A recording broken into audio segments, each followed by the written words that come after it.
Olá, que a paz do Senhor esteja com você. Vamos iniciar o estudo do resumão da lição 6, cujo título é Sustento Próprio ao Alcance. Primeiro tópico, cauteloso como um exemplo. A pergunta diz, quando Paulo deixou Atenas, para onde foi com o objetivo de ganhar o próprio sustento e por quê? Paulo deixou Atenas e foi para Corinto. E o objetivo, o porquê, era para que qualquer emergência ele pudesse se sustentar. Então ele foi lá desenvolver o seu trabalho de fazer tendas, com o objetivo de ter o seu próprio sustento. Uma parte do pensamento inspirado diz que ele não queria ser pesado para ninguém. Quando gastou os próprios recursos na promoção da causa de Cristo, recorreu ao ofício de fabricar tendas para ganhar a vida. Segundo tópico, em Corinto. Perguntar qual foi o primeiro passo de Paulo ao chegar a Corinto? E como podemos ser inspirados por seu exemplo? Então, aquela vontade que Paulo tinha de pregar o evangelho, quando ele chegou a Corinto, olha o que diz em Atos 18:4. E todos os sábados disputava na sinagoga e convencia a judeus e gregos. Logo, ele deu continuidade na pregação do evangelho. Agora, como podemos ser inspirados no seu exemplo? Vamos ver o que diz em Lucas 14, no verso 23. E disse o Senhor ao seu servo, saí pelos caminhos e atalhos e força-os a entrar, para que a minha casa se encha. Só fazendo uma observação, esse força-os é no sentido de insistência, persistência. Então, o pensamento inspirado complementa. Embora com a sua saúde fraca, ele trabalhava durante o dia no serviço à causa de Cristo e depois se empenhava em grande parte da noite. Olha só a observação.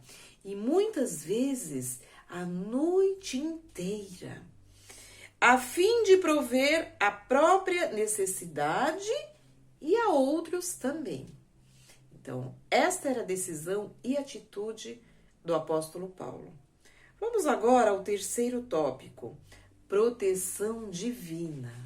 A pergunta diz, por que o ministério de Paulo deu frutos em meio à provação? Vamos ver aqui o que diz o pensamento inspirado, como ele pregava, como que era o ânimo de Paulo. As palavras de Paulo foram ditas com solene fervor e os ouvintes não puderam deixar de perceber que ele amava de todo o coração o Salvador crucificado e ressurgido. Então, Paulo ele demonstrava persistência, consagração. Ele vivia o que ele pregava. E isso era muito importante. Hoje nós temos que ser inspirados também. Nós temos que viver o que pregamos. Isso vai animar, incentivar a outros e assim dar muitos frutos. Pergunta B. O que deu forças a Paulo em Corinto? Vamos ver o que aconteceu? Olha só a promessa de Deus para o apóstolo. Está em Atos, capítulo 18, a partir do verso 11. Que o Senhor falou ao apóstolo Paulo. Vamos lá? E disse o Senhor em visão a Paulo, não temas, mas fala e não te cales. Então essa foi a ordem de Deus. Vai e não temas. Para falar, não é para calar. Porque eu sou contigo. Então, respondendo aqui a pergunta, o que deu forças a Paulo? A promessa de Cristo de dar ânimo. Eu estou contigo. E Paulo creu nessa promessa. Então, foi Deus que deu ânimo para Paulo. E ninguém lançará mão de ti para fazer mal, pois tenho muito povo nesta cidade. Parte do pensamento inspirado diz que Paulo entendeu que aquilo era uma ordem. para permanecer em Corinto e uma garantia de que o Senhor faria crescer a semente plantada. Fortalecido e encorajado, Paulo continuou a trabalhar ali com zelo e com perseverança. Quarto tópico: o cuidado de Deus por seus obreiros. Pergunta A. Em harmonia com sua promessa a Paulo, como Deus usou Galho para fazer com que a próxima trama contra o apóstolo fosse neutralizada? Então, surgiram opositores à mensagem, né? E aí levaram o apóstolo, né, a Galho. Galho era o procônsul de Acaia. Então, ele tinha um cargo importante, ele era uma autoridade importante. Olha só, e acusando Paulo de falsas acusações. E quando Paulo ia falar, aí Galho, o procônsul, tomou a palavra. E vamos ver o que disse o procônsul? Olha só.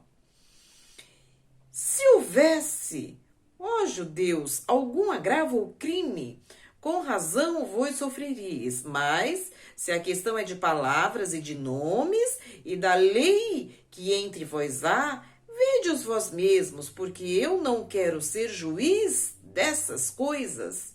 E expulsou-os do tribunal. Olha só. Então, foi Deus que usou Galho com a sua autoridade, com a sua firmeza e interferiu naquela trama, desvencilhou aquela trama. Agora, o pensamento inspirado, Atos dos Apóstolos, página 253, complementa. Olha que interessante o que aconteceu nesta ocasião. Pela primeira vez durante o trabalho de Paulo na Europa, primeira vez, a multidão saiu para defendê-lo. Sob o olhar do procônsul e sem a interferência dele, atacaram violentamente os mais destacados acusadores de Paulo. Então o procônsul visualizou, esteve presente, mas não interferiu. Olha como Deus interfere, né? Deus age, né? Quando Ele quer, Deus atua. Pergunta B. Paulo deu continuidade a que ministério? E a segunda parte da pergunta: quem Deus usou a fim de levantar Apolo, levando a se tornar mais um recurso em prol do Evangelho? Então, o ministério que Paulo deu continuidade foi o ministério de Cristo na salvação de almas, né? Como diz o pensamento inspirado. Então, ele também preparava pessoas para pregar o Evangelho, né? Para ser voluntários e ser autossustentáveis. Então, esse era o ministério de Paulo, o Evangelho de Cristo, né? E quem Deus usou? Vamos ver. Priscila e Áquila. Eles foram usados por Deus, respondendo aqui a segunda parte da pergunta, né? Foram em prol do Evangelho. Vamos agora ao quinto tópico. Inspiração para leigos. Pergunta A.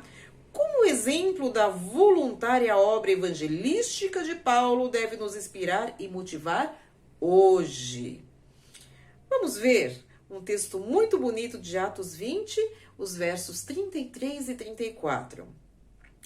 De ninguém cobicei a prata, nem o ouro, nem a veste. Vós mesmos sabeis que, para o que me era necessário a mim e aos que estão comigo, estas mãos me serviram. Então, o exemplo de Paulo, ele trabalhava no Evangelho e ele trabalhava também para o seu sustento, como diz a pergunta, né? A voluntária obra evangelística de Paulo. Agora, em Salmos 126, no versículo 6 diz: aquele que leva a preciosa semente, andando e chorando, voltará sem dúvida com alegria, trazendo consigo os seus molhos. Então, haverá uma boa colheita, aquele que leva o evangelho com espírito missionário, né? Possamos ser voluntários, que possamos ser autossustentáveis. Uma parte do pensamento inspirado diz que este mundo nunca saberá a quantidade de bem que esses obreiros realizam, esses obreiros que têm a mesma atitude de Paulo. Se não fosse por esses humildes mestres, muitos que alcançam o conhecimento da verdade nunca teriam sido ganhos para Cristo. Que nós possamos ser imbuídos do Espírito Santo, desse espírito missionário voluntário que Paulo tinha, né? O espírito autossustentáveis. Bons estudos da lição.